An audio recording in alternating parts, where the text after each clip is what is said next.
L'ocre de la terre se mue en rouge vif face à un public survolté, des joueurs s'indignent. La ferveur du public à Roland-Garros a agacé cette quinzaine. Écoutez. Ouais, j'ai même pour la première fois, on m'a craché un chewing-gum en me relevant de ma chaise au changement de côté. Donc voilà, je ne sais pas jusqu'où ça va aller. C'est vrai que c'est compliqué parce que le tennis a évolué.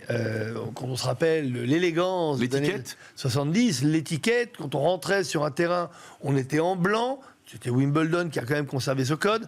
Là maintenant, aujourd'hui, on est habillé plutôt comme un footeux.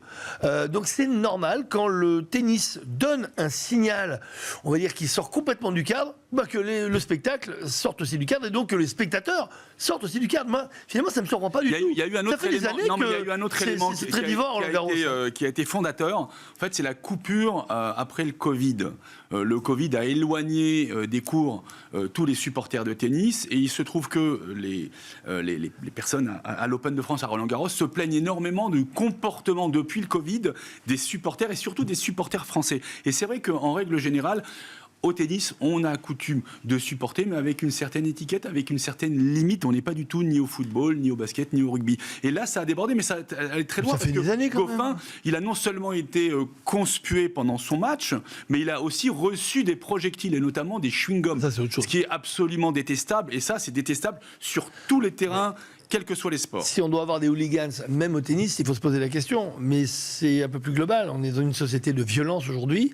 Et c'est un signe de voir que même au tennis, on en arrive à des attitudes violentes, montre à quel point la problématique n'est pas dans le tennis, mais bien ailleurs, dans notre société. Amélie Mauresmo a tranché sans différer. Qu'est-ce qu'elle a pris comme mesure ? Alors, Amélie Mauresmo, qui est la directrice du tournoi de l'Open de Roland-Garros, a pris une décision, ça a été d'interdire l'alcool à Roland-Garros. Alors, dans les tribunes ou dans les tribunes et en vente libre, j'imagine, dans l'enceinte de Roland-Garros.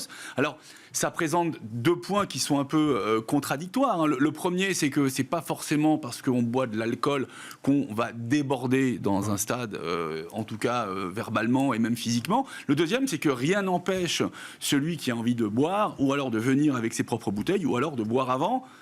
Et ça ne changera rien dans le comportement sur le terrain. Mais encore une fois, c'est facile de passer à la sanction directement, mais il y a aussi des règles d'étiquette. Pourquoi est-ce que les Anglais y arrivent ? Et ils y arrivent sans interdire quoi que ce soit.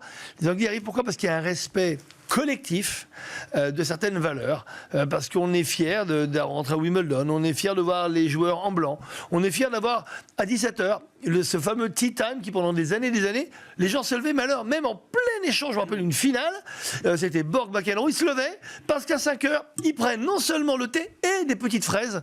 Avec de la chantilly. Avec de la chantilly, ce qui est... Et moi, pour moi, ces petits codes-là, je trouve que ça manque.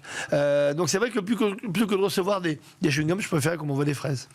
Voilà pour la décision de supprimer l'alcool à Roland-Garros.